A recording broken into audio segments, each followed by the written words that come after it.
दिवशी चांगल्या गोष्टी बोलावेत आणि वाढदिवसाच्या निमित्त एवढंच मी सांगू इच्छितो की लोकांची सेवा माझ्या शेवटच्या श्वासापर्यंत मला करायची.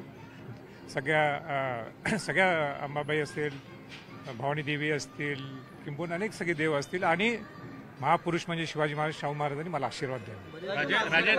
कार्यकर्ते आलेले आहेत आणि या कार्यकर्त्यांच्या गाड्या नाशिकवरून शेकडो कार्यकर्ते आलेले आहेत. कार्यकर्त्यांच्या गाड्यांवर माझं कार्यक्षेत्र हे पूर्ण महाराष्ट्र आहे. पूर्ण महाराष्ट्र मी पिंजून काढत आहे. आज नाही, 10-15 वर्षापासून काढत आहे. आता महाराष्ट्राच्या पलीकडे देशात कसं जाता येईल ह्याच्याकडे माझं लक्ष आहे. राजे, 2 तारखेपासून तुम्ही सार्वजनिक कार्यक्रमामध्ये तुम्ही नव्हता, आता समोर आलाय नेमकं कारण?